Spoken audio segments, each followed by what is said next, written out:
चलिए सभी लोग क्वेश्चन लगाइए और यहां से इंपॉर्टेंट क्वेश्चन शुरुआत होता है आपके एग्जाम के लिए। सभी क्वेश्चन यहां पर आप देख सकते हैं कि पहला क्वेश्चन आपके सामने है, ये क्या दे रहा है, भारत के महान्यायवादी के बारे में देखिएगा, यानी अटॉर्नी जनरल आर्टिकल 76 में इसका प्रावधान है कि नियुक्ति कौन करता है। तो भारत के महान्यायवादी की नियुक्ति भारत के महामहिम यानी भारत के तीनों सेनाओं के प्रमुख यानी राष्ट्रपति द्वारा किया जाता है। राष्ट्रपति के प्रसाद पर ये अपना पद धारण करते हैं। ये आप देखोगे भारत सरकार के सबसे बड़े कानूनी अधिकारी होते हैं, यानी भारत सरकार से अगर सर्वोच्च न्यायालय या उच्च न्यायालय में अगर जाना हो भारत सरकार की तरफ से तो यही जाएंगे।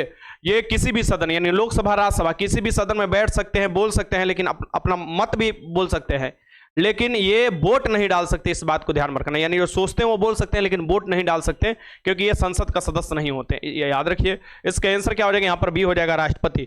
हटा भी सकते हैं राष्ट्रपति ही और नियुक्ति भी राष्ट्रपति ही करते हैं। क्वेश्चन नंबर 2 देख लीजिए, भारत के राष्ट्रपति अपना त्यागपत्र किसे सौंपते हैं।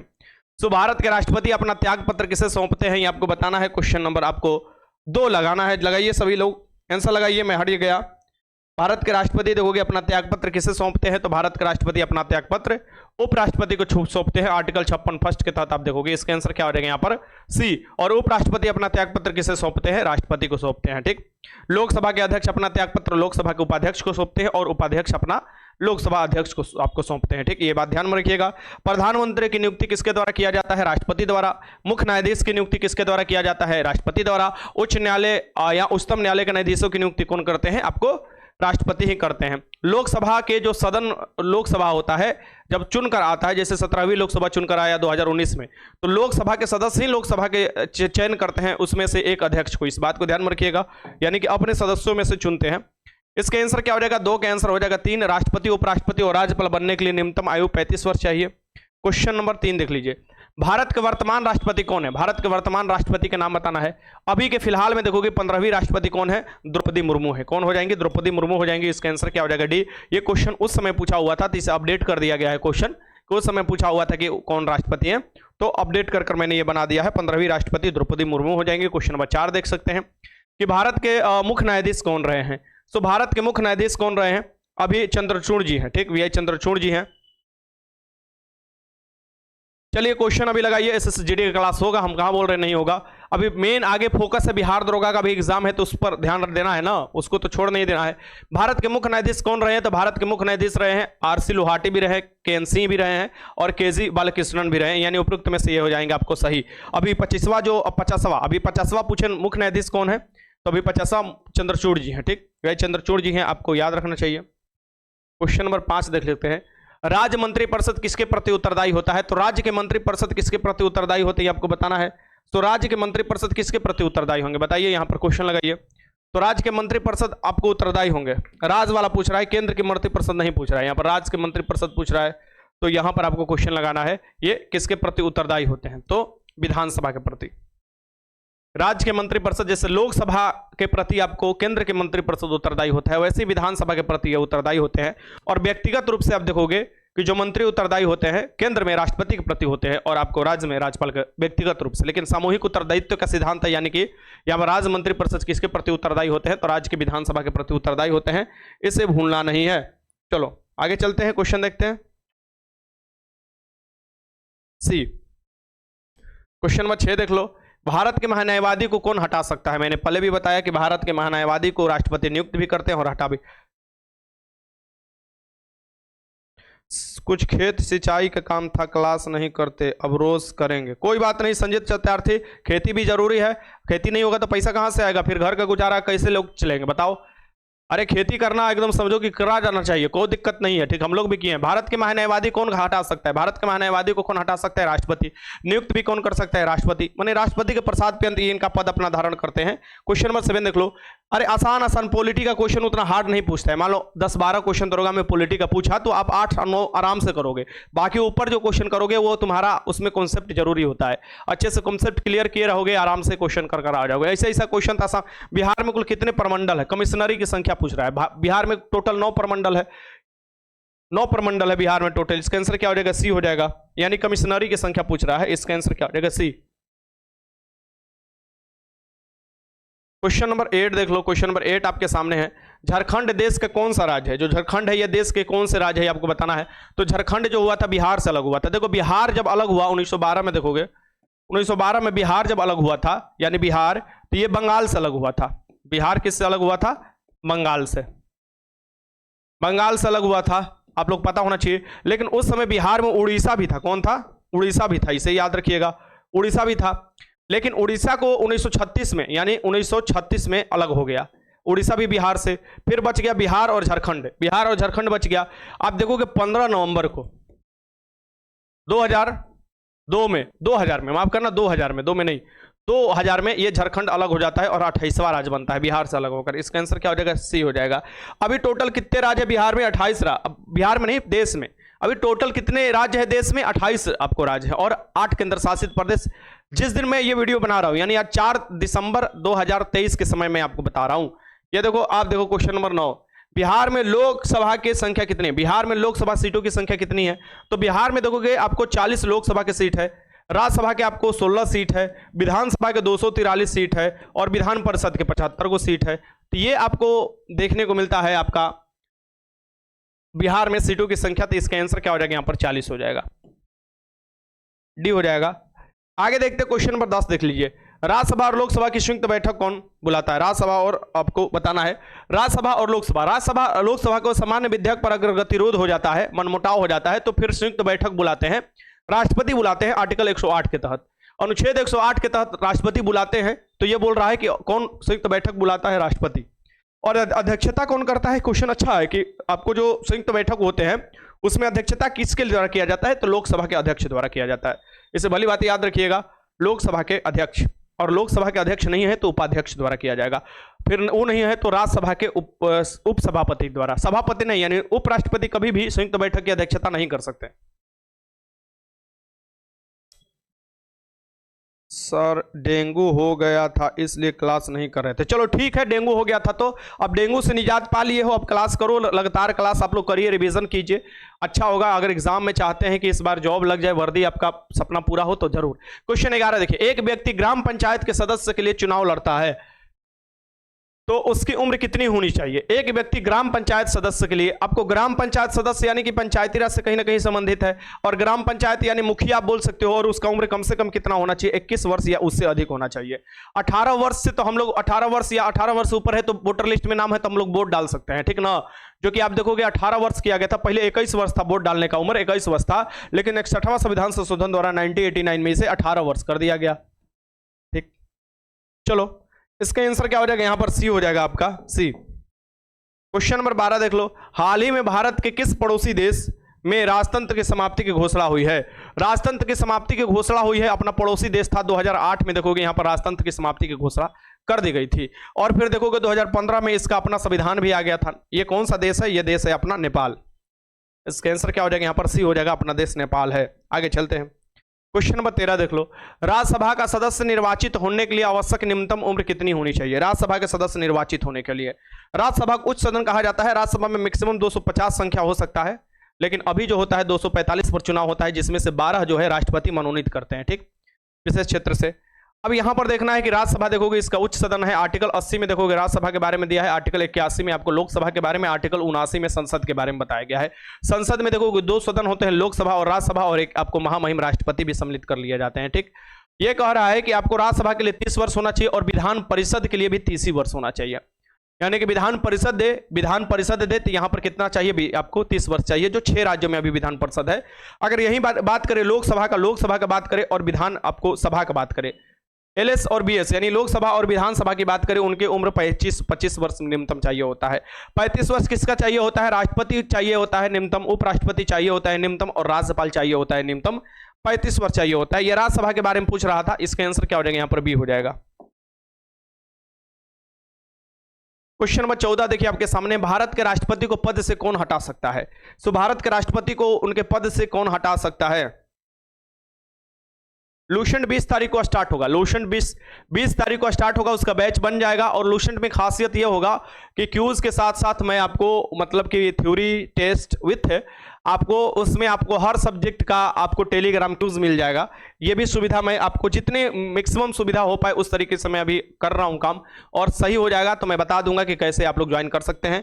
और लूसेंट का एकदम नाश्तो नबूद कर देना है। भारत के राष्ट्रपति को पद से कौन हटा सकता है? भारत के राष्ट्रपति को पद से कौन हटा सकते हैं, क्योंकि ऑफलाइन भी स्टार्ट हो रहा है, तो भारत के राष्ट्रपति को उनके पद से हटा सकता है कौन, बताइए, संसद हटा सकता है। अर्ध न्यायिक प्रक्रिया होता है, ये देखोगे आर्टिकल 61 के तहत इनको आप देखोगे हटाया जा सकता है आपको, और आर्टिकल 61 के तहत महाभियोग इन्हें लगाया जाता है। एक तरफ से ये विधायी प्रक्रिया, ठीक, महाभियोग यानी विधानमंडल भाग ले रहा है, यानी संसद भाग ले रहा है, इनको हटाने के लिए आर्टिकल 61 का प्रयोग किया जाता है। आपको ये याद रखिएगा, इसका आंसर क्या हो जाएगा, यहां पर बी हो जाएगा, बी, ठीक, महाभियोग लगाया जाता है। क्वेश्चन नंबर 15 देख लो, अनुच्छेद 370 का संबंध किस राज्य से है, इसे खत्म कर दिया गया 2019 में।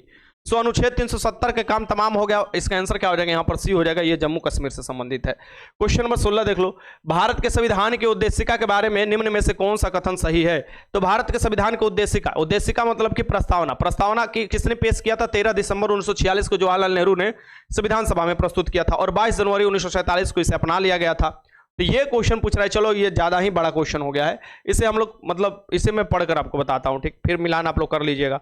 यहाँ पर देखो पहला स्टेटमेंट दे रहा है कि उद्देशिका स्वयं न्यायालय में प्रवर्तनीय नहीं है, बात सही है।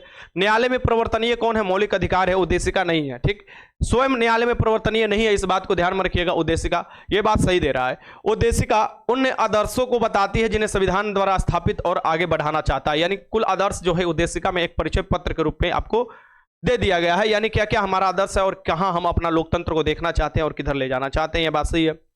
उद्देशिका उस स्रोत को इंगित करती है जहां से संविधान ने अपना पदाधिकार प्राप्त किया, यानी कि अधिकार प्राप्त किया। जैसे हम शुरुआत होता है हम भारत के लोग द्वारा, तो यहां से शुरुआत होता है, यानी तीनों का तीनों स्टेटमेंट सही है। इसका आंसर क्या हो जाएगा, यहां पर तीनों स्टेटमेंट सही हो जाएगा, यानी 1 2 3 ये इसका आंसर हो जाएगा।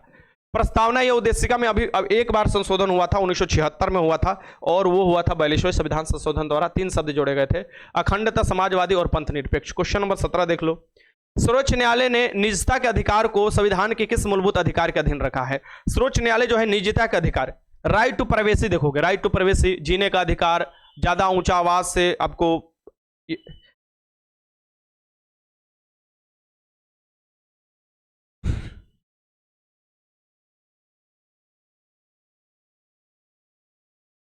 चलो चलो क्वेश्चन लगाओ सभी। सर्वोच्च न्यायालय निजता के अधिकार को संविधान के किस मूलभूत अधिकार के अधीन रखा है। तो यह निजता के अधिकार आता है आर्टिकल 21 के तहत, अनुच्छेद 21 के तहत निजता का अधिकार आता है।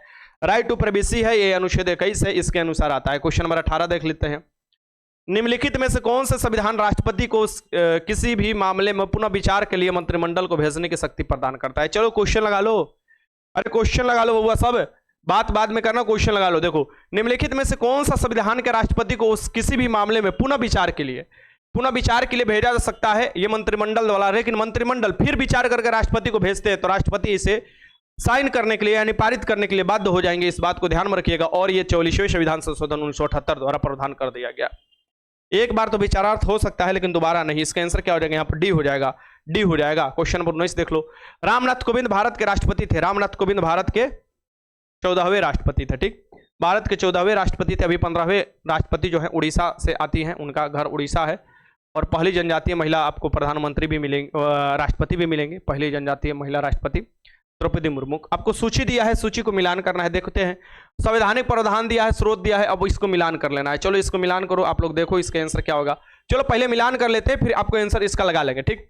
अब यहाँ पर मिलान करना है। ये आपको दिया हुआ है मौलिक अधिकार, संविधान के भाग 3 में है, यूएसए से लिया गया है, आर्टिकल 12 से लेके आपको 35 तक है। तो ये अमेरिका से हो जाएगा, यानी ए का 4 हो जाएगा। फिर देखिए राज्य की नीति DPSP, directive principle of state polity, article 36 से लेके आर्टिकल 51 तक भाग 4 में मिलेगा। तो क्या हो जाएगा इसका, आयरिश संविधान। फिर मंत्रिमंडलीय सरकार, यानी आप मंत्रिमंडलीय सरकार बोले, आपको बोल सकते हैं कि पार्लियामेंट्री गवर्नमेंट, ये आपको ब्रिटिश से लिया गया है।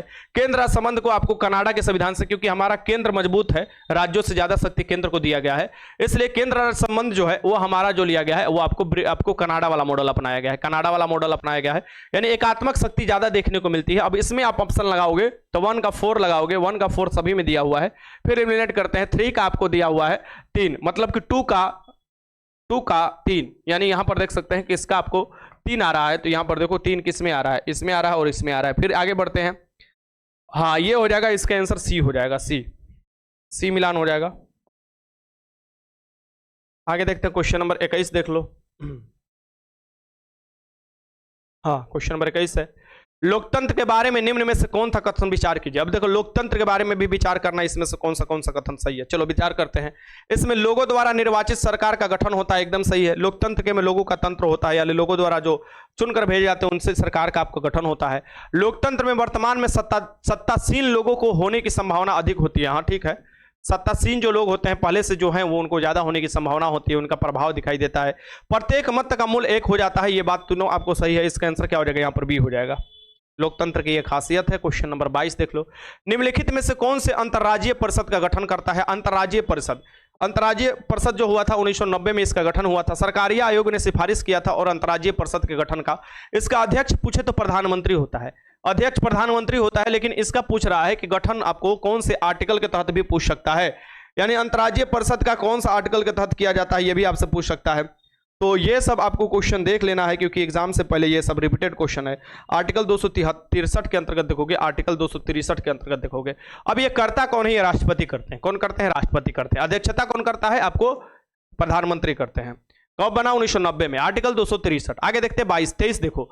किसी भी राजनीतिक दल को राष्ट्रीय दल बनने के लिए कितने राज्यों की मान्यता जरूरी है। कितने राज्यों में ये आपको क्या होगा, राज्य स्तरीय दल होना चाहिए, या कितने राज्यों की मान्यता जरूरी है दल के रूप में, तो ये आपको बोलना चाहिए ये 4 राज्यों में। कितने राज्यों में, 4 राज्यों में होना चाहिए, तब ये राष्ट्रीय दल होगा। अभी 6 राष्ट्रीय दल है, 6 राष्ट्रीय दल है। इस बात को आप लोगों को भली भांति याद रख लिएगा, भली भांति याद रखिएगा।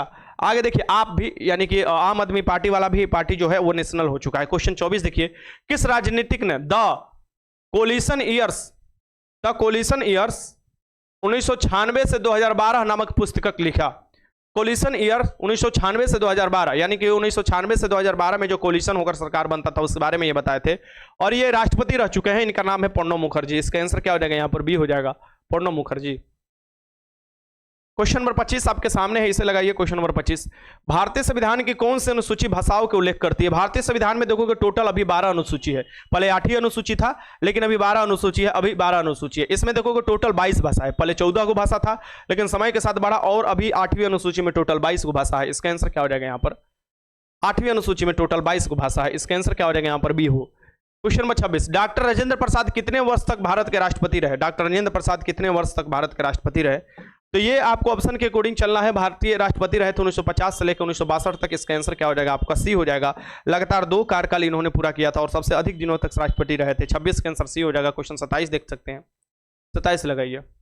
सर्वोच्च न्यायालय का न्यायाधीश अपना पद त्याग कर सकता है। सर्वोच्च न्यायालय का न्यायाधीश अपना पद त्याग कर सकता है, यानी पद छोड़ना चाहे तो वो किसको लिखकर पद त्याग कर सकता है, तो राष्ट्रपति को। राष्ट्रपति को अपना पद त्याग कर सकता है, राष्ट्रपति को। इसका आंसर क्या हो जाएगा, संबोधित कर बी हो जाएगा इसका आंसर। ठीक। क्वेश्चन नंबर 28 देखो। निर्वाचन आयुक्त को पद से हटाया जा सकता है। निर्वाचन आयुक्त को पद से हटाया जा सकता है। चलो इसका आंसर लगाओ, मैं देख रहा हूं तुम लोग क्या आंसर लगा रहे हो। चलो अरे अब अगर अच्छे से तैयारी किए होगे तो इसका आंसर सही लगाओगे, अगर तुक्काबाजी करते होगे तो इसका आंसर गलत लगाओगे, मुझे पता है। तो सब लोग इसका आंसर लगाइए, मैं देख रहा हूं। क्वेश्चन नंबर 28 का आंसर आप लोगों का मैं देख रहा हूं। क्वेश्चन नंबर 28 लगाइए, कम इन फास्ट। क्वेश्चन नंबर 28 का आंसर लगाइए। और आपको कल भी प्रीवियस ईयर होगा, आप लोग तैयार रहिएगा कल भी इसी समय में, यानी कि 1 बजे से लेकर 2 बजे के बीच में कल भी प्रीवियस ईयर का क्वेश्चन कराया जाएगा। और हर एक दिन आपको प्रीवियस ईयर का क्वेश्चन, जब तक एग्जाम नहीं होता तब तक। सब लोग सी लगा रहे हैं और यहां पर यही आप लोगों का गलती है। एक लड़का को छोड़कर यहां पर एक कोई लगा रहा है डी। देखो भाग, लड़की थी या लड़का थी, ऋतिक सिराज। ऋतिक लगा रहा है, ऋतिक सिराजपुर डी लगा रहे हैं। बहुत अच्छा ऋतिक, बहुत अच्छा। इसमें क्या हो जाएगा, इनमें से कोई नहीं, इनमें से कोई नहीं हो जाएगा। इसका आंसर डी हो जाएगा, क्योंकि निर्वाचन आयुक्त को हटाया तो जाता है, उसमें आपको मुख्य निर्वाचन आयुक्त की सलाह लिया जाता है। और लेते कौन है सलाह, ये लेते हैं राष्ट्रपति, और राष्ट्रपति ही हटा सकते हैं। तो राष्ट्रपति ऑप्शन में नहीं है, इसका आंसर क्या हो जाएगा, डी हो जाएगा। इनमें से कोई नहीं। तो कभी कभी पूरा ऑप्शन भी पढ़ लिया करो, डी भी कुछ दिया रहता है। क्वेश्चन नंबर आगे देखते हैं, 29 देख लो। क्योंकि ये आपको निर्वाचन आयुक्त के बारे में बताया हुआ था, तो आपको मुख्य निर्वाचन आयुक्त की सलाह से राष्ट्रपति हटा देते हैं। क्वेश्चन नंबर 29 देख लो। राज्यसभा के संदर्भ में निम्नलिखित में से कौन सा कथन सही नहीं है। राज्यसभा के संदर्भ में निम्नलिखित में से कौन सा कथन सही नहीं है। सर जी इकोनॉमिक्स का कुछ टॉपिक करा दीजिए प्लीज सर। अरे गौतम जी, समय मिलता है तो मैं सभी टॉपिक करा दूंगा, लेकिन समय का ही बात है, मिलेगा तो मैं जरूर आप लोगों को ये बात मानूंगा। और इकोनॉमिक्स का जितने भी प्रीवियस ईयर हुआ है मैं कोशिश करूंगा कराने के लिए। ठीक। राज्यसभा के संदर्भ में निम्नलिखित में से कौन सा कथन सही है। राज्यसभा एक अस्थायी संस्था है, आर्टिकल 80 के तहत यह अस्थायी सदन है, बात सही है। इसके 1/3 सदस्य प्रत्येक 2 वर्ष पर रिटायर हो जाते हैं।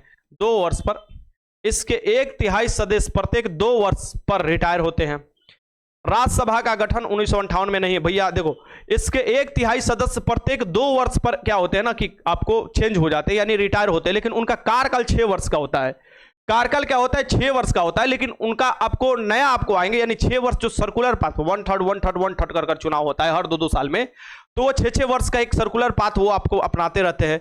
राज्यसभा का गठन जो हुआ था ये 1952 में हुआ था, अगस्त 1952 में हुआ था, इस बात को ध्यान में रखिएगा। अगस्त 1952 में हुआ था, 6 अगस्त 1952 को हुआ था ना राज्यसभा का गठन। राज्यसभा का आपको बताना है, बताइए राज्यसभा का गठन कब हुआ था? राष्ट्रीय विकास परिषद से कंफ्यूज मत कीजिए, बताइए कि राज्यसभा का गठन कोई बता सकता है? बहुत अच्छा, मई में हुआ था ना जी, मई 1958। चलो ठीक है। अब यहां पर राज्यसभा के 58 नहीं हुआ था, 52 में हुआ था, सॉरी 52 में हुआ था, 1952 में हुआ था, राज्यसभा का गठन हुआ था 1952 में हुआ था। यही स्टेटमेंट आपको गलत है। आगे देखो, राज्यसभा के 12 सदस्य राष्ट्रपति द्वारा मनोनीत किए जाते हैं, ये सही है, ठीक। तो गलत यहां पर कौन हो जाएगा? यहां पर सी हो जाएगा, गलत सी हो जाएगा। आगे देखो क्वेश्चन देखते हैं 30। योजना किस सूची में वर्णित है? योजना जो है ये किस सूची का वर्णित है? योजना जो है ये समवर्ती सूची का है। समवर्ती सूची कहां चला गया? यहां पर डी हो जाएगा। योजना किस सूची का सब्जेक्ट है? समवर्ती सूची का सब्जेक्ट है, इसे भी याद रखिएगा, समवर्ती सूची का सब्जेक्ट है। और समवर्ती सूची के सब्जेक्ट की खास बात यह है कि उस पर राज्य और केंद्र दोनों कानून बना सकते हैं, और अगर इन दोनों के कानून के बीच में मतभेद होता है तो केंद्र का कानून प्रबल रूप से लागू हो जाएगा, ठीक। अब यहां पर यह भी याद रखिएगा कि अभी आपको इसमें टोटल 52 सब्जेक्ट है, पहले 47 को सब्जेक्ट थे लेकिन अभी 52 है। अब ये सूचियों के बारे में, केंद्र सूची, राज्य सूची, समवर्ती सूची, ये भारत के संविधान के 7वें देखोगे जो अनुसूची है उसमें आपको 3 अनुसूची के बारे में बताया गया है। और एक क्वेश्चन पूछता है कि अवशिष्ट सूची क्या होती है? तो तीनों सूची से जो आपको कानून बच जाता है, जैसे कि साइबर कानून बाद में आया, परिस्थिति के अनुसार आता है, सो वो चला जाता है किसको? वो चला जाता है आपको संसद को। आगे देखते हैं क्वेश्चन नंबर 1, आपको यानी केंद्र में चला जाता है वो। 31 देख लो, राष्ट्रीय विकास परिषद एक है। राष्ट्रीय विकास परिषद एक ऐसी संस्था है। अब देखो ये ऑप्शन इसमें गलत दे दिया, वैसे राष्ट्रीय विकास परिषद संघ सूची यानी संघ सरकार की एक कार्य होता है, ठीक। लेकिन ये ऑप्शन सूची नहीं पूछना चाहिए था, ये संस्था पूछना चाहिए था। असंवैधानिक संस्था है, ये याद रखिएगा।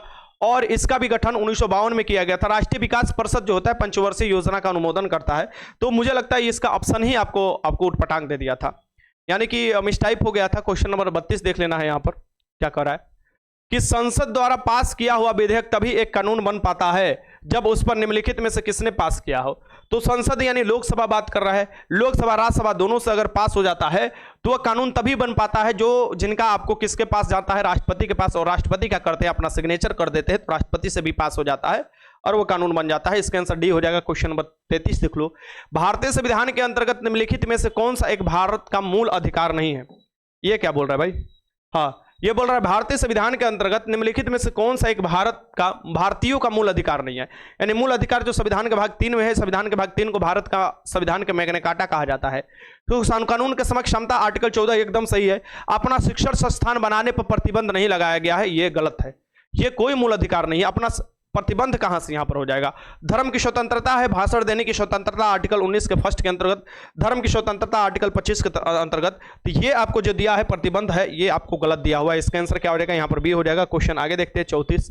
जापान के योकोहामा, जापान के एक शहर है योकोहामा शहर, 1994 में यहां पर संयुक्त राष्ट्र सदस्य के द्वारा सम्मेलन किया गया।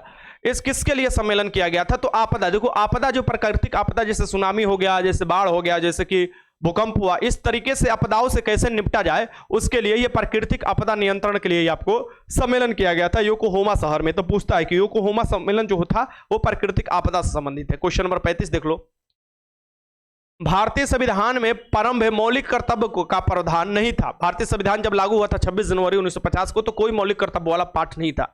संविधान संशोधन द्वारा संविधान के किस भाग में इसे समावेश किया गया? तो संविधान के भाग देखोगे ये किया गया था 42वें संविधान संशोधन द्वारा 1976 में किया गया था। स्वर्ण सिंह समिति ने सिफारिश किया था, स्वर्ण सिंह समिति ने सिफारिश किया था। और ये भाग पूछे तो भाग 4 के ए में, 4 के ए या क में आप पूछोगे। अनुच्छेद पूछे तो 51 के फर्स्ट आप बोल सकते हो, ए का आपको शुरुआत होता है फर्स्ट, जो भी आपको हो जाता है, ठीक। ये चीज आपको देखने को मिलता है। ये कहां से लिया गया था? यूएसएसआर के संविधान से लिया गया है। चलो आगे बढ़ते हैं। इसका आंसर क्या हो जाएगा? यहां पर अभी 11 मौलिक कर्तव्य है, इसका आंसर क्या हो जाएगा? यहां पर डी हो जाएगा, डी। क्वेश्चन नंबर 36, संविधान सभा में उद्देश्य प्रस्ताव प्रस्तुत किया गया था। संविधान सभा में उद्देश्य प्रस्ताव कब प्रस्तुत किया गया था? तो संविधान सभा में जवाहरलाल नेहरू ने 13 दिसंबर 1946 को उद्देश्य प्रस्ताव। संविधान सभा का गठन कब हुआ था? 6 दिसंबर 1946 को। पहला आपको बैठक हुआ था 9 दिसंबर 1946 को, सच्चिदानंद सिन्हा ने अस्थायी तौर पर अध्यक्षता किया था। 11 दिसंबर 1946 को जो हुआ था दूसरा बैठक हुआ था, जिसमें राजेंद्र प्रसाद को आपको अस्थायी रूप से सदस्यता करने के लिए अध्यक्ष चुन लिया गया था। और 13 दिसंबर 1946 को देखोगे उद्देश्य प्रस्ताव प्रस्तुत किया जाता है। 22 जनवरी 1947 को उद्देश्य प्रस्ताव को अपना लिया जाता है, यानी कि स्वीकार कर लिया जाता है। इसका आंसर सी हो जाएगा। क्वेश्चन नंबर 37 देख लीजिए। संविधानता आंदोलन के दौरान पूर्ण स्वराज का लक्ष्य घोषणा किस वर्ष की गई? संविधानता आंदोलन के दौरान देखिए, यानी कि जब हम स्वतंत्रता के आंदोलन की लड़ाई कर रहे थे उस समय पूर्ण स्वराज यानी पूर्ण स्वराज चाहिए। लाहौर अधिवेशन में देखोगे 1929 में लाहौर अधिवेशन रावी नदी के किनारे हो रहा था। 31 दिसंबर 1929 को जवाहरलाल नेहरू झंडा फहराते हैं और बोलते हैं कि अब हमको चाहिए पूर्ण स्वतंत्रता या पूर्ण स्वराज चाहिए। इसका आंसर क्या हो जाएगा? अध्यक्षता उस समय किए थे जवाहरलाल नेहरू। इसका आंसर हो जाएगा बी। आगे चलते हैं क्वेश्चन नंबर 38। संविधान सभा के प्रथम अध्यक्ष कौन थे? संविधान सभा के प्रथम अध्यक्ष का नाम बताना है इसमें से। तो संविधान सभा के प्रथम अध्यक्ष कौन थे ये बताना है। लगाइए क्वेश्चन नंबर 38। क्वेश्चन नंबर 38 लगा लीजिए। संविधान सभा के प्रथम अध्यक्ष कौन थे? लगाइए क्वेश्चन नंबर 38। आसान क्वेश्चन है।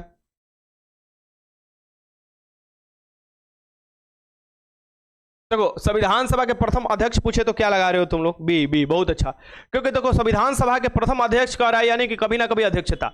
अब यही पूछेगा संविधान सभा के अध्यक्ष कौन थे, तो यहां पर ना प्रथम पूछ रहा है ना अस्थायी पूछ रहा है। यहां पर सीधे मान लो कि अस्थायी पूछ रहा है, संविधान सभा के अध्यक्ष मात्र पूछे तो। बट अगर ऑप्शन में दिया है सच्चिदानंद सिन्हा, यानी कहीं ना कहीं वो तुम्हारा दिमाग टटोलने की कोशिश कर रहा है कि क्या आपने प्रथम जो अध्यक्षता किए थे उनका नाम याद है आपको? तो संविधान सभा के जो प्रथम अध्यक्ष हो जाएंगे वो हो जाएंगे सच्चिदानंद सिन्हा। अगर इस स्थिति में अगर सच्चिदानंद सिन्हा का नाम नहीं देता तब आप लगा देते राजेंद्र प्रसाद। और अक्सर आप देखोगे कि जब भी प्रथम अध्यक्ष पूछता है तो अस्थायी अध्यक्ष पूछता है, यानी सच्चिदानंद सिन्हा के बारे में पूछता है, जो कि आप देखोगे कि आपको फिर उसके 2 ही दिन बाद राजेंद्र प्रसाद को देखोगे कि अस्थायी अध्यक्ष चुन लिया गया था। तो इसे याद रखिएगा। इसका आंसर क्या हो जाएगा यहाँ पर? सच्चिदानंद सिन्हा द्वारा, क्योंकि ये आपको संविधान सभा में सबसे सीनियर थे और इनको चुना गया अध्यक्षता करने के लिए। क्वेश्चन नंबर 39 आपके सामने है, इसे भी लगाइए। देखिए, भारतीय संविधान परिषद अधिनियम द्वारा भारत में ब्रिटिश सरकार द्वारा सांप्रदायिक निर्वाचन प्रणाली प्रारंभ किया गया। किसी भारत परिषद अधिनियम द्वारा भारत में ब्रिटिश सरकार द्वारा सांप्रदायिक निर्वाचन प्रणाली आरंभ किया गया।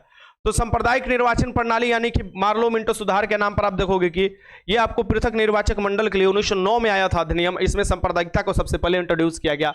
मुसलमानों के लिए पृथक निर्वाचक मंडल की व्यवस्था किया गया। क्वेश्चन नंबर 40 देखिएगा। निम्नलिखित में से क्या भारत के नागरिक बनने के लिए आवश्यक नहीं है?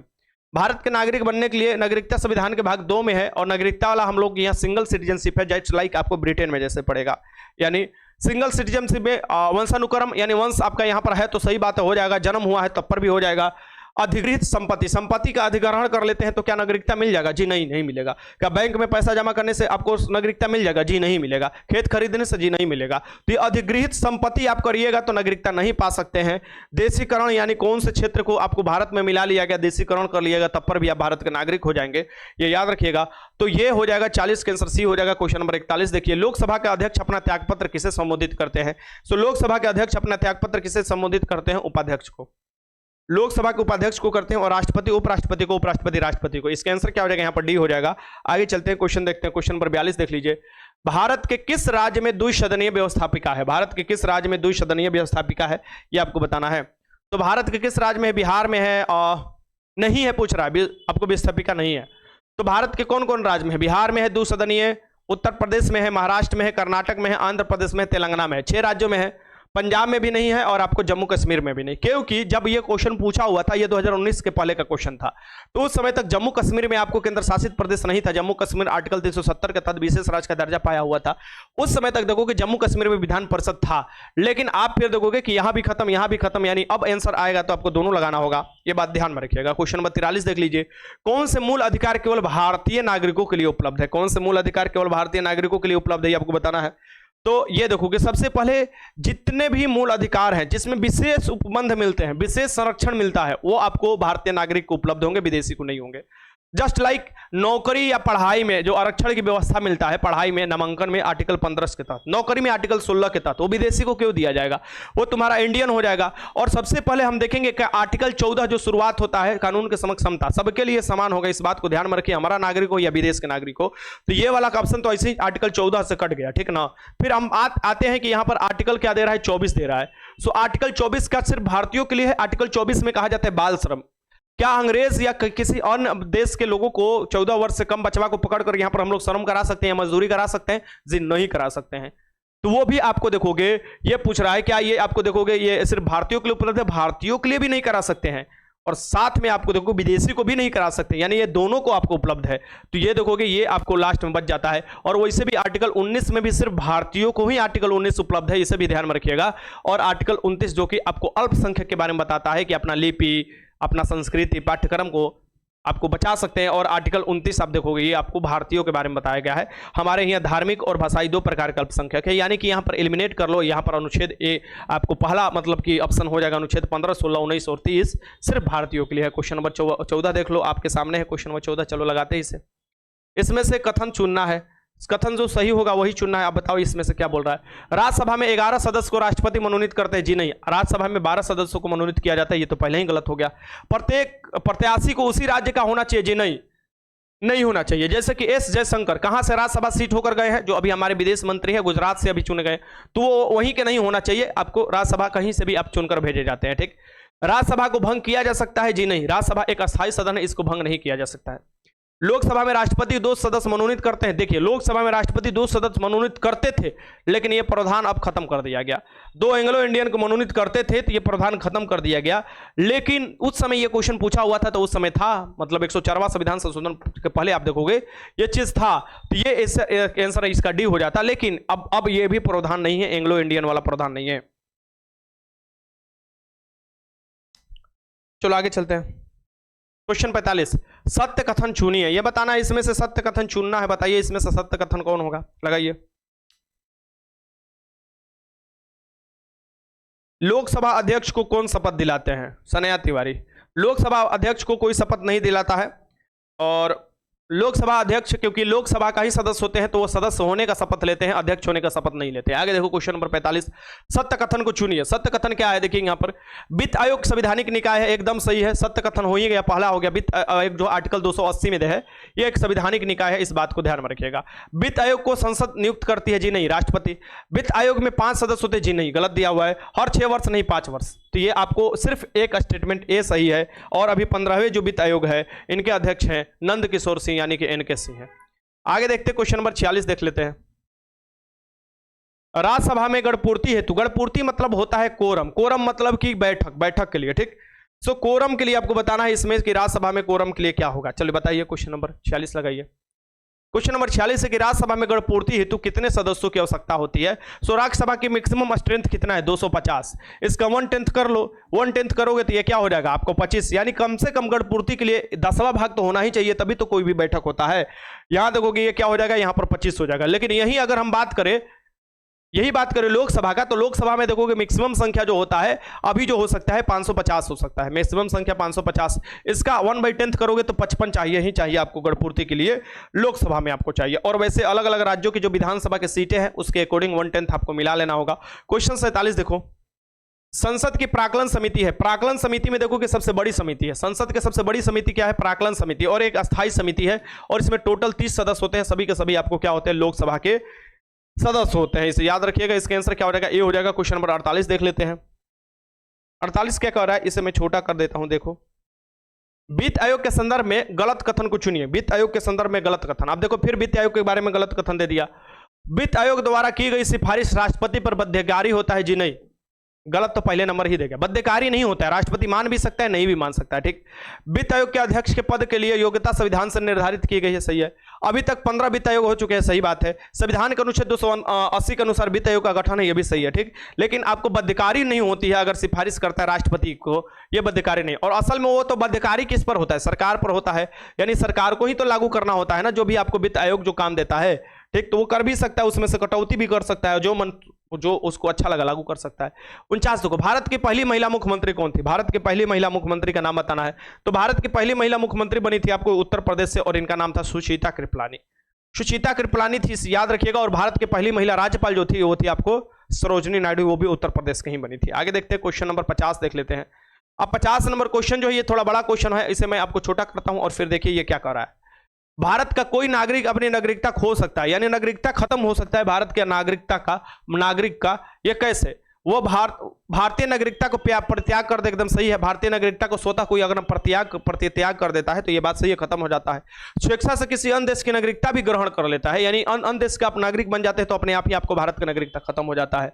तीसरा क्या दे रहा है? किसी अन्य देश के नागरिक से विवाह करने से, मान लो हम हैं इंडियन और हम जाके भूटान के लड़के से विवाह कर ले तो क्या हमारा नागरिकता खत्म हो जाएगा? नहीं होगा ना खत्म। मान लो हम हैं इंडियन और जाके कहीं ब्रिटेन के लड़के से शादी कर ले तो क्या हमारा नागरिकता खत्म हो जाएगा? जी नहीं होगा खत्म। ये आपको गलत दिया हुआ है। सरकार की आलोचना करता है, सरकार की आलोचना कर सकते हो, संवैधानिक तंत्र के अनुसार अपना जो भी करना है वो भी कर सकते हो, तो वो भी नहीं होगा। ठीक,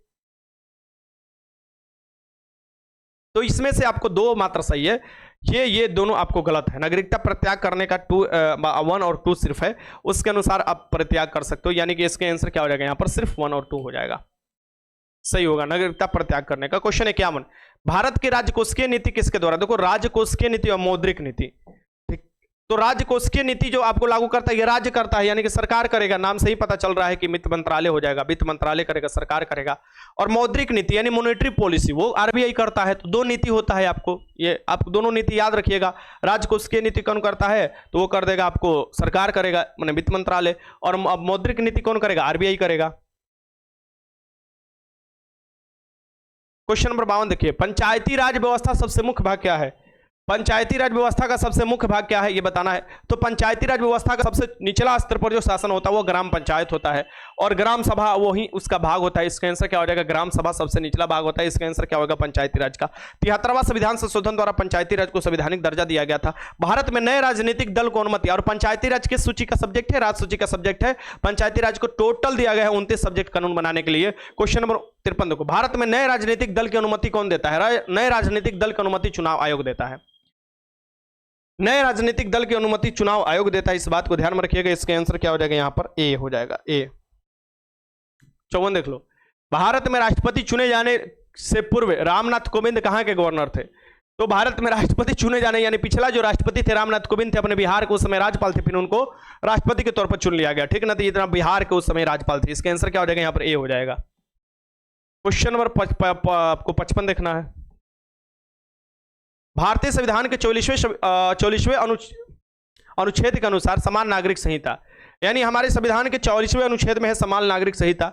कॉमन सिविल कोड के अनुसार परिकल्पना निम्नलिखित में से किसके लिए है? यानी समान नागरिक संहिता की परिकल्पना जो दिया गया है ये कैसा परिकल्पना है, किसके लिए? तो ये सभी नागरिकों के लिए है, क्योंकि ये राज्य के नीति निर्देशक तत्व है, और ये आपको सभी नागरिकों के लिए, आपको सरकार चाहे तो आर्टिकल 44 के तहत समान नागरिक संहिता कर सकता है। और समान नागरिक संहिता कौन सा हो गया? आपको गोवा हो जाएगा, जो कि पूर्ण रूप से गोवा में बहुत पहले से लागू है।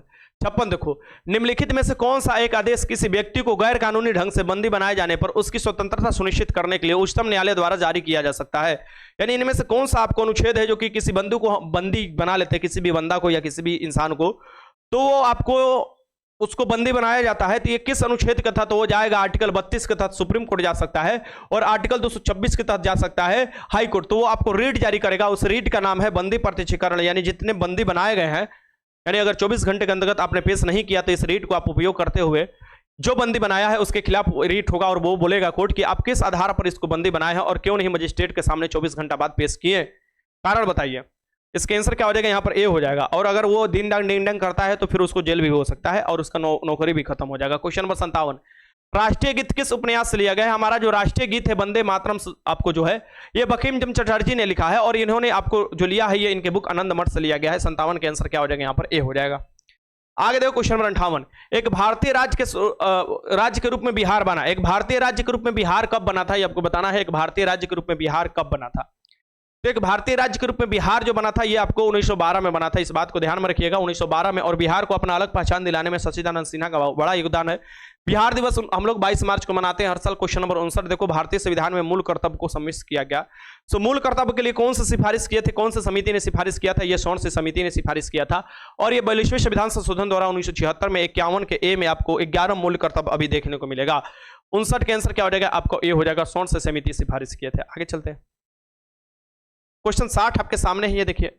पंचायती राज सर्वप्रथम किन दो राज्यों में शुरू किया गया? पंचायती राज सर्वप्रथम देखोगे 2 राज्यों में शुरू किया गया था। 2 अक्टूबर 1959 को, सबसे पहले 2 अक्टूबर 1959 को, यहां पर 1 मिनट, यहां पर 2 अक्टूबर 1959 को राजस्थान के नागौर जिला, आप देखोगे नागौर जगह है वहां से। और फिर 11 अक्टूबर को पूरे आंध्र प्रदेश में यह शुरू किया गया था 1959 को। उसमें प्रधानमंत्री जवाहरलाल नेहरू थे, तो इसका आंसर हो जाएगा आपको राजस्थान और आपको आंध्र प्रदेश से। क्वेश्चन नंबर 61 देख लो, beating the street ceremony. Beating the state ceremony होता है जब सेरेमनी हो जाता है 26 जनवरी को, देखोगे इंडिया गेट के समीप में देखोगे तो बीटिंग द रिट्रीट सेरेमनी किया जाता है। और यह किया जाता है यानी कि 26 जनवरी के बाद, यानी 29 जनवरी के करीब आपको किया जाता है, कुछ दिनों बाद किया जाता है, 29 जनवरी को किया जाता है। इसका आप देखो क्वेश्चन नंबर 62 देखो, वर्तमान में राज्यसभा में सीटों की कुल संख्या कितना है? आपको वर्तमान में पूछ रहा है कि राज्यसभा में सीटों की कुल संख्या कितना है?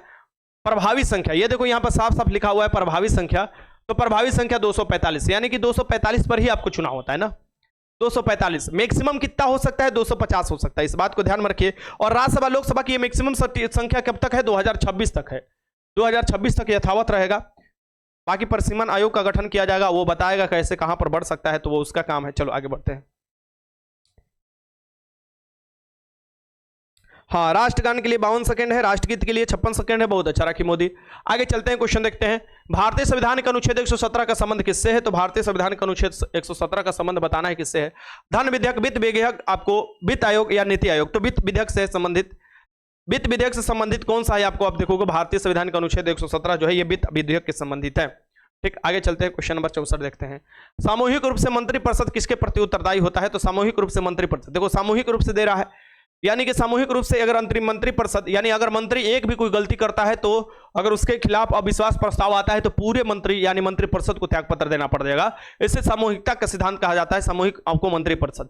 और यह किसके प्रति उत्तरदायी होता है? लोकसभा के प्रति उत्तरदायी होता है, इस बात को ध्यान में रखिएगा। बट व्यक्तिगत रूप से किसके प्रति उत्तरदायी होता है? राष्ट्रपति के प्रति उत्तरदायी होता है मंत्रिपरिषद। आगे देखते हैं क्वेश्चन नंबर 65। आपातकाल के प्रवर्तन में रहने के लिए किस सदन का अनुमोदन 30 दिन के अंदर होना चाहिए? यानी आपातकाल जो लागू होता है, यानी बात कर रहे हैं राष्ट्रीय आपातकाल के बारे में, आर्टिकल 352 के तहत अभी तक 3 बार लागू हो चुका है। सो आपातकाल के प्रवर्तन में रहने के लिए आपको किस सदन, यानी आपातकाल तो घोषित कर दिया गया, तो सदन में देखोगे यानी कि किस सदन में 30 दिन के अंदर, लोकसभा में देखोगे 30 दिन के अंदर क्या होता है, इसको अनुमोदन कर लेना है। इसका आंसर क्या हो जाएगा? यहां पर बी हो जाएगा। बाकी ये देखोगे इसमें आपको 1 महीना दिया है समय अनुमोदन करने के लिए लोकसभा में। बाकी देखोगे राष्ट्रपति शासन यानी आर्टिकल 356 और आर्टिकल 360 वित्तीय वाला जो आपको है आपात, यानी वित्तीय आपात, और राष्ट्रपति वाला जो आपात है आर्टिकल 356, इसके लिए 2 महीने का समय दिया गया है अनुमोदन करने के लिए। मात्र इसके लिए आपको 1 महीना का दिया हुआ है आपको राष्ट्रीय आपात के लिए लोकसभा में। क्वेश्चन नंबर 66 आपके सामने है।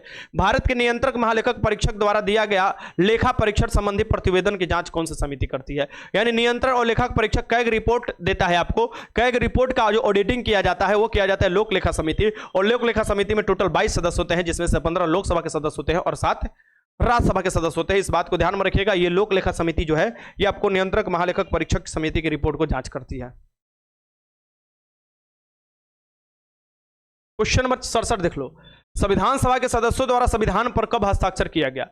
संविधान सभा के सदस्यों द्वारा संविधान पर कब हस्ताक्षर किया गया था ये आपको बताना है। तो लास्ट बैठक जो हुआ था उस दिन हस्ताक्षर किया गया था। 284 लोग, यानी टोटल जो 299 लोगों में से आप देखोगे कितने लोग, 284 लोग हस्ताक्षर करते हैं संविधान सभा पर। और ये हो जाएंगे आपको 26 जनवरी 1950 को आप देखोगे कि आपको संविधान सभा पर अंतिम रूप से हस्ताक्षर कर दिया जाता है, यानी संविधान पर। हमारा क्वेश्चन आपको देखोगे 68, पंचायत की वित्तीय स्थिति की सिफारिश किसके द्वारा किया जाता है? तो पंचायत की वित्तीय स्थिति की सिफारिश जो किया जाता है ये किसके द्वारा किया जाता है ये आपको बताना है। 68 का आंसर लगाइए, अच्छा क्वेश्चन है। चलो 68 का आंसर लगाओ सभी लोग। तो पंचायत की वित्तीय स्थिति की सिफारिश की जाती है राज्यपाल द्वारा, क्योंकि ये राज्य के बारे में बताता है, राज्य के बारे में बताता है। पंचायत के आपको जो वित्तीय स्थिति है ये आपको बताना है। पंचायती राज किसका है? राज सूची का विषय है, इसे भी याद रखिए। क्वेश्चन नंबर 69 देख लो। इनमें से कौन से सुमिलित नहीं है ये बताना है, इसमें से कौन से सुमिलित नहीं है। तो ये बताइए, संघीय समिति के जो अध्यक्ष थे ये जवाहरलाल नेहरू थे, एकदम सही है। प्रारूप समिति के अध्यक्ष डॉक्टर भीमराव अंबेडकर, ये भी सही है। संचालक समिति के अध्यक्ष के एस मुंशी नहीं थे, ये मुंशी नहीं थे, ये थे राजेंद्र प्रसाद। कौन थे? डॉक्टर राजेंद्र प्रसाद थे। ये याद रखिएगा, भारत के पहले राष्ट्रपति जो बनते हैं। तो ये वाला स्टेटमेंट गलत दिया हुआ है। राज्य के लिए, समिति के लिए जवाहरलाल नेहरू है, हो जाएंगे, ये बात सही है। चलो आगे चलते हैं, इसका आंसर क्या हो जाएगा? यहाँ पर सी हो जाएगा, सी। क्वेश्चन नंबर 70 देख लो। किस संगठन के सदस्यों को किस आधार पर एकत्रित होने से वंचित नहीं किया जा सकता है? बताइए। ये लगाइए क्वेश्चन, हम आते हैं एक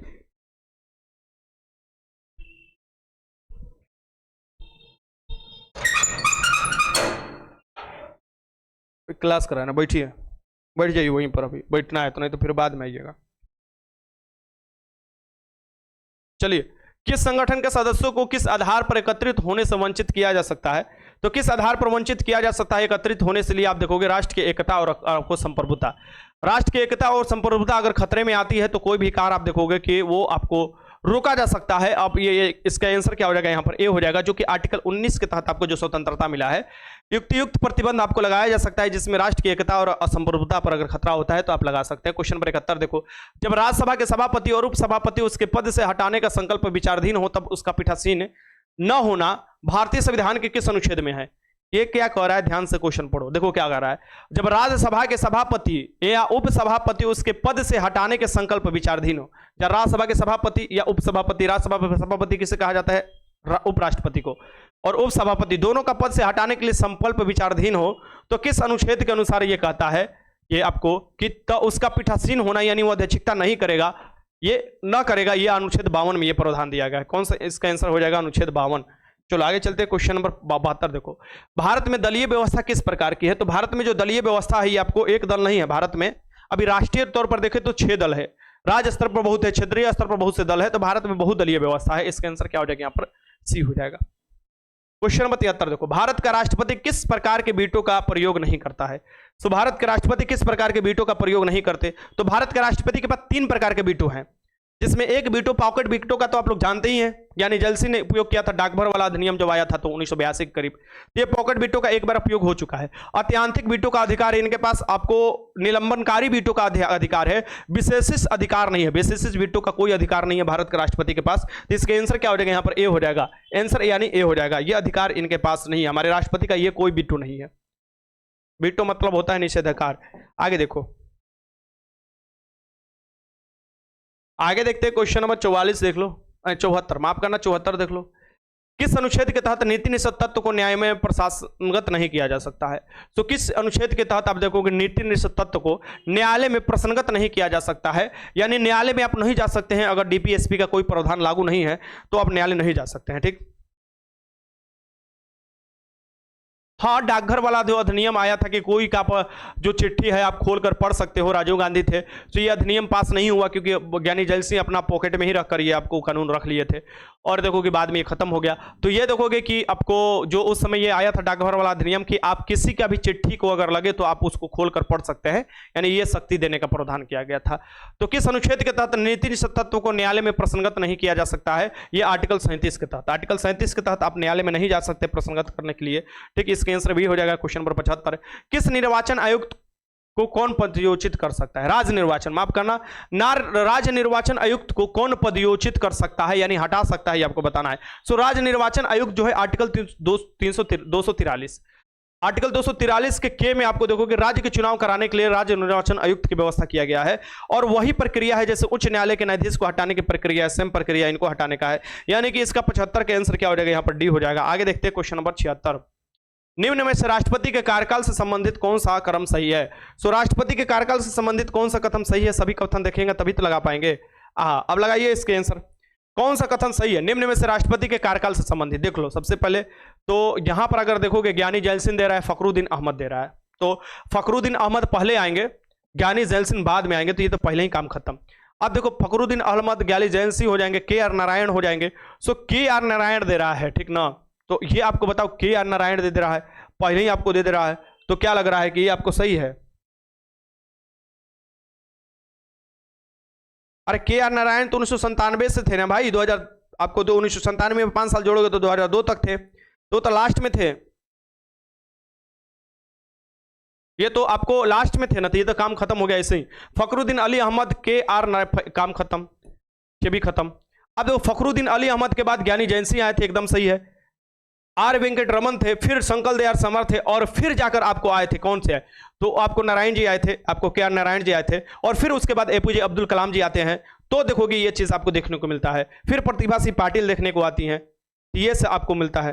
प्रणब मुखर्जी देखने को मिलते हैं, फिर में आपको रामनाथ कोविंद देखने को मिलते हैं, फिर अभी द्रौपदी मुर्मू देखने को मिलती हैं। यानी ये डी वाला ऑप्शन आपका सही है। कौन है? डी वाला ऑप्शन। डी वाला ऑप्शन आपका सही है। इसमें से क्या हो जाएगा? डी वाला ऑप्शन।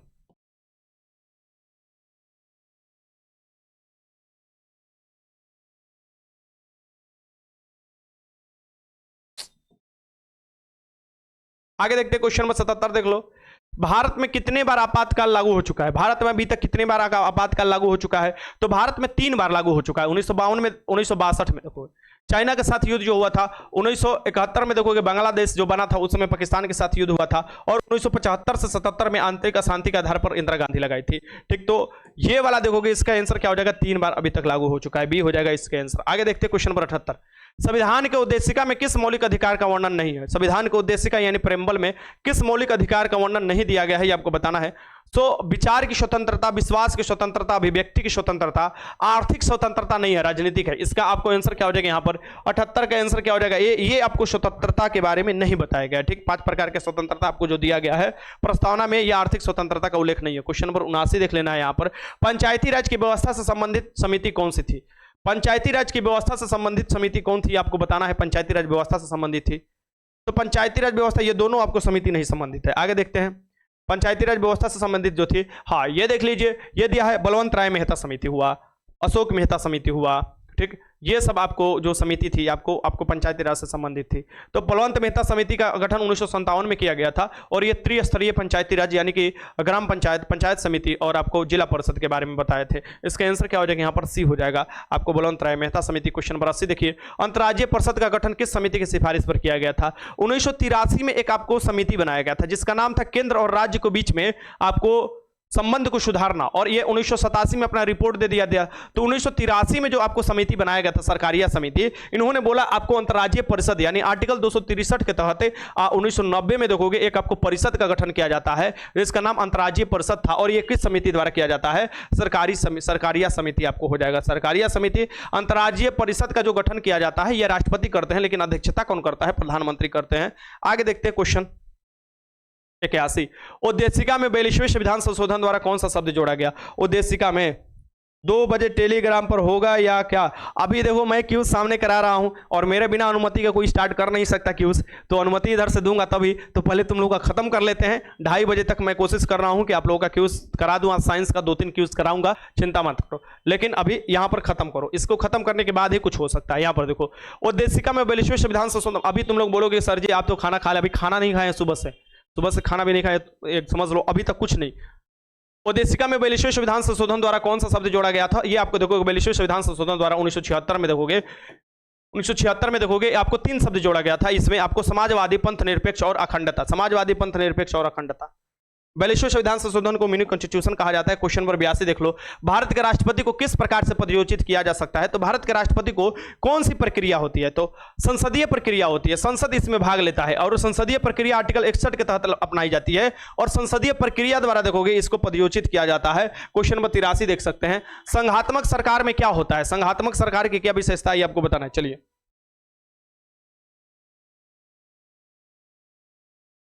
खा लीजिए, उसके बाद पढ़ाइएगा।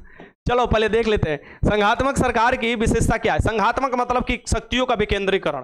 संघात्मक सरकार का क्या होता है कि शक्ति जितना स्तर पर बांटा जा सकता है बांट दो, यानी शक्ति को एक जगह इकट्ठा कर मत रखो, आपको वो हो जाता है आपको संघात्मक सरकार का विशेषता। Question number. और एकात्मक सरकार की विशेषता होता है आपको शक्ति को एक जगह आपको ज्यादा होना चाहिए, एकत्रित मतलब। Question number 84। कोई व्यक्ति अगर राज्य विधायिका का सदस्य नहीं है तो डैश डैश डैश के लिए मुख्यमंत्री नियुक्त किया जा सकता है एवं उक्त निर्धारित समय में उसे राज्य विधायिका के निर्वाचित होना है। अन्यथा मुख्यमंत्री हो, अन्य मंत्री हो, केंद्र के मंत्री हो, राज्य के मंत्री हो, अगर वो सदस्य नहीं बनते, लोकसभा केंद्र वाले जो होते हैं उनके लिए लोकसभा चाहिए होता है या राज्यसभा, और जो राज्य में होते हैं उनके लिए विधानसभा या विधान परिषद। 6 महीने का समय होता है। 6 महीने के अंदर क्या होता है, इनको नहीं भी है तो मंत्री बन सकते हैं, लेकिन 6 महीने के अंदर फिर से इनको कोई सदन से सदस्यता लेनी पड़ती है। इसका आंसर बी हो जाएगा। Question number 85। उद्देशिका में समाजवादी और धर्मनिरपेक्ष शब्द जोड़ा गया। सो उद्देशिका में समाजवादी और धर्मनिरपेक्ष शब्द कब जोड़ा गया था, ये आपको बताना है। ये जोड़ा गया था 42वें संविधान संशोधन 1976 द्वारा। 42वें संविधान संशोधन 1976 में देखोगे प्रेम्बल में, उद्देशिका में आपको दो शब्द जोड़े गए थे, समाजवादी और आपको धर्मनिरपेक्ष या पंथनिरपेक्ष। 85 का आंसर डी हो जाएगा। चलो यहां से देखते हैं क्वेश्चन नंबर 86 देखते हैं। भारत में विधि निर्माण सर्वोच्च निकाय कौन है? भारत में विधि निर्माण के सर्वोच्च निकाय कौन है, ये आपको बताना है। यानी भारत में विधि का निर्माण कौन कर सकता है, इसका सर्वोच्च निकाय कौन है? तो ये विधि का निर्माण करने का संसद सर्वोच्च निकाय है। यानी आर्टिकल 368 के तहत देखो कि संविधान में संशोधन किया जाता है और विधि का भी निर्माण किया जाता है। इसका आंसर क्या हो जाएगा, ए हो जाएगा। क्वेश्चन नंबर 87 देख लेना है, क्या कह रहा है 87, थोड़ा बड़ा क्वेश्चन, इसे छोटा मैं करता हूं, देख सकते हैं यहाँ पर। हाँ, अब बताइए निम्नलिखित में से कौन सा कथन लोकसभा के उपाध्यक्ष के संदर्भ में सही नहीं है? यानी उपाध्यक्ष के बारे में बता रहे हैं, अध्यक्ष नहीं उपाध्यक्ष। वो लोकसभा के ही सदस्यों में से चुना जाता है। लोकसभा के अध्यक्ष हो या उपाध्यक्ष हो, दोनों में से कोई भी लोकसभा के सदस्य में ही चुने जाएंगे। अध्यक्ष अपने पद पर लोकसभा के कार्यकाल के दौरान रहता है, सही है। जब अध्यक्ष का पद रिक्त होता है तो अध्यक्ष उपाध्यक्ष अध्यक्ष के रूप में कार्य करता है। जब उपाध्यक्ष लोकसभा के पीठासीन अधिकारी होता है तो वो प्रथमा मत दे सकता है। जी नहीं, कोई भी अगर पीठासीन अधिकारी होता है यानी कि जब अध्यक्षता करता है तो वो निर्णायक मत नहीं दे सकता, इस बात को ध्यान में रखिए। यानी कि जब उपाध्यक्ष लोकसभा के पीठासीन अधिकारी होता है तो वो प्रथमत यानी कि पहले ही मत दे देता है, नहीं, जब बराबर होता है तब निर्णायक मत दे सकता है। एक बार समझ लेना, मैंने शुरू में आपको थोड़ा आपको अलग कर दिया।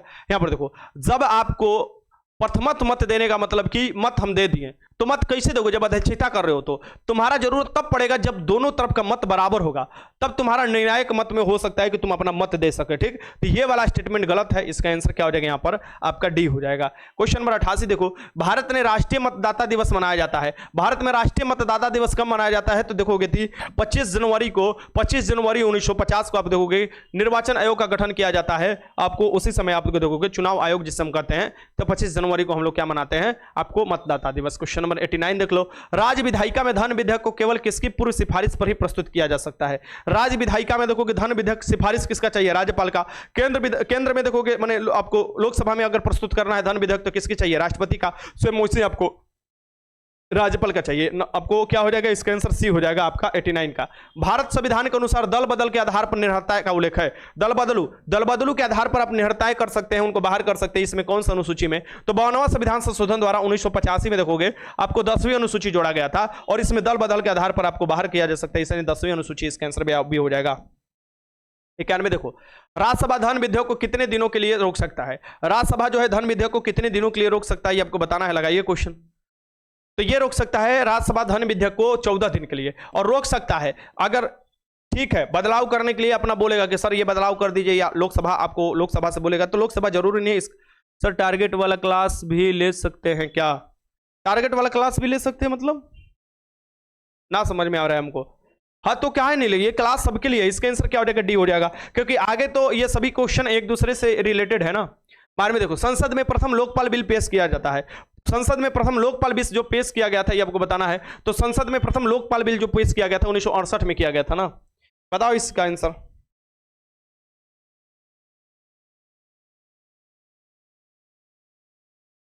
चलो ठीक है, आगे चलते हैं। क्वेश्चन नंबर 93, भारतीय संविधान के अनुसार मानव का दुर्व्यापार और बलात्श्रम निषेध है। व्यापार करना यानी मानव का व्यापार करना, ह्यूमन ट्रैफिकिंग जिसे कहा जाता है, या आपको बलात्श्रम यानी बलपूर्वक श्रम कराना, ये जो आपको कौन सा अनुच्छेद में दिया है? अनुच्छेद 23 में दिया हुआ है। लेकिन बाल श्रम पूछे यानी 14 वर्ष से कम उम्र के बच्चों को कारखाना में काम नहीं कराना है और करा रहे हैं तो अनुच्छेद 24 के तहत आपको आप पर केस हो सकता है। आपको आर्टिकल 32 के तहत आपको रिट जारी कर आपको जेल भी हो सकता है, और यही आपको निषेध किया गया है आर्टिकल 24 के तहत, जो कि बाल श्रम है। और बलात् मतलब बलपूर्वक श्रम होता है, और व्यापार मतलब देह का व्यापार दुर्व्यापार होता है। तो 93 के आंसर क्या हो जाएगा? ए हो जाएगा। क्वेश्चन नंबर 94 देखो, निम्नलिखित में से कौन सी समिति चुनाव सुधारों से संबंधित है? चुनाव सुधारों से समिति था, एक आपको समिति का गठन किया गया था 1990 में। 1990 के करीब देखो कि समिति गठन किया गया था, चुनाव में सुधार के लिए बहुत से सिफारिश किए थे। इसका नाम है दिनेश गोस्वामी समिति। इसका आंसर क्या हो जाएगा? दिनेश गोस्वामी समिति। क्वेश्चन नंबर, और आपको पूछे कि संविधान जो आपको पंचायती राज है उसको संवैधानिक दर्जा देने के लिए कौन सी समिति बोला था? तो एल.एन. सिंघवी समिति ने बोला था 1986 में कि संवैधानिक दर्जा मिलना चाहिए। चलो आगे चलते हैं। क्वेश्चन नंबर 95, भारत के प्रथम लोकपाल कौन है? भारत के प्रथम लोकपाल कौन है ये आपको बताना है। ये तो आराम को क्वेश्चन तुम लोग लगा दोगे। भारत के प्रथम लोकपाल का नाम बताना है, कौन हो जाएंगे? अभी तो प्रदीप कुमार मोहंती है। अभी प्रदीप कुमार मोहंती है, और उस समय जो पहले आपको है पिनाकी चंद्र घोष थे। प्रदीप कुमार मोहंती अभी जो हैं ये आपको अभी अभी के हैं आज के डेट में, लेकिन पिनाकी चंद्र घोष पहले थे। इसका आंसर क्या हो जाएगा? बी हो जाएगा। क्वेश्चन नंबर 96 देखो, भारतीय संविधान के उद्देशिका में न्याय शब्द अंतर्गत निम्नलिखित में से किसका उल्लेख नहीं है? भारतीय संविधान के जो प्रस्तावना है या उद्देशिका में, उसमें न्याय में 3 प्रकार का न्याय दिया हुआ है। इसमें पूछ रहा है सामाजिक, कानूनी, राजनीति, आर्थिक। तो ये पूछ रहा है कि इसमें कौन सा न्याय शब्द का उल्लेख नहीं है। सो आपको सामाजिक न्याय, राजनीतिक न्याय, आर्थिक न्याय दिया हुआ है, कानूनी न्याय नहीं दिया हुआ है, कानूनी न्याय नहीं दिया। इसका आंसर क्या हो जाएगा? यहां पर आपका बी हो जाएगा, बी। क्वेश्चन नंबर 97 देखो, भारतीय संविधान के कौन से अनुच्छेद के अनुसार राष्ट्रपति उपराष्ट्रपति के रूप में अथवा कृत्यों का निर्वहन कर सकता है? भारतीय राष्ट्रपति जो होता है ये बताना है। भारतीय संविधान के अनुच्छेद में के अनुसार उपराष्ट्रपति राष्ट्रपति के रूप में कार्य का और कृत्यों का निर्वहन कर सकता है। ये कौन सा अनुच्छेद में बताया गया है ये आपको बताना है। ये अनुच्छेद जो है 65 कहता है कि अगर राष्ट्रपति नहीं रहते हैं तो उनके जगह पर उपराष्ट्रपति राष्ट्रपति के कार्यों का निर्वहन कर सकते हैं। लेकिन राष्ट्रपति उपराष्ट्रपति दोनों ना रहते हैं तो उस समय आपको राष्ट्रपति के तौर पर काम कौन करेगा? वो करेंगे भारत के मुख्य न्यायाधीश। अगर मुख्य न्यायाधीश भी नहीं रहते हैं तो वरिष्ठतम न्यायाधीश आपको काम करेंगे सुप्रीम कोर्ट का। आगे देखते हैं क्वेश्चन नंबर 98, निम्नलिखित में से कौन सा विषय भारतीय संविधान के अनुसार संघीय सूची के सम्मिलित नहीं है? संघीय सूची में कौन सा सही नहीं है? अब सभी लोग एक बार लाइक का बटन दबा देना, अगर इतना स्पीड में चल रहे थे, अच्छा लगा हो तो लाइक का बटन दबा देना। चलो, और कल आ जाना 1 बजे, फिर इसी टाइम पर मैं आपको क्वेश्चन लेकर पॉलिटी का जितना बचा हुआ क्वेश्चन वो करा दूंगा, और फिर हिस्ट्री अभी बचा हुआ है। निम्नलिखित में से कौन सा विषय भारतीय संविधान के अनुसार संघीय सूची का सम्मिलित नहीं है? रक्षा है, रेलवे है, स्थानीय स्वशासन नहीं है, क्योंकि स्थानीय स्वशासन जो है यानी कि पंचायती राज के बारे में बात कर रहा है। स्थानीय स्वशासन राज्य सूची का विषय है, इस बात को ध्यान में रखिएगा। इसका आंसर क्या हो जाएगा? यहाँ पर सी हो जाएगा, राज्य सूची का विषय है। बाकी आरबीआई भी देखोगे ये केंद्र सूची का ही विषय है। क्वेश्चन 99 देखो, निम्न में से कौन सा अनुच्छेद धार्मिक कार्यों के प्रबंधन के स्वतंत्रता से संबंधित है? निम्न में से कौन सा अनुच्छेद है जो कि धार्मिक कार्यों के प्रबंधन की स्वतंत्रता से संबंधित है? यानी धार्मिक कार्यों के प्रबंधन से स्वतंत्रता से संबंधित कार्यों का, देखो धार्मिक कार्यों का धर्म से स्वतंत्रता के अंतर्गत ही धार्मिक कार्यों का स्वतंत्रता है कार्यों से। यह अनुच्छेद 26 से पिछले दरोगा में क्वेश्चन पूछा हुआ था। अनुच्छेद 26 में यह प्रावधान दिया हुआ है। अगर कृपाण धारण करना, तिलक लगाना, यह सब आर्टिकल 25 के तहत आप देखोगे कि धार्मिक स्वतंत्रता होता है। और आज का लास्ट क्वेश्चन, अंत भला तो सब भला, और चौवा छक्का मार कर जाना लास्ट के क्वेश्चन में। चलो यहां पर देखते हैं क्वेश्चन नंबर 100 देखिए आपके सामने है, और 100 नंबर का क्वेश्चन क्या कह रहा है कि भारत के संविधान में निम्नलिखित में से कौन सी याचिका का उल्लेख नहीं है?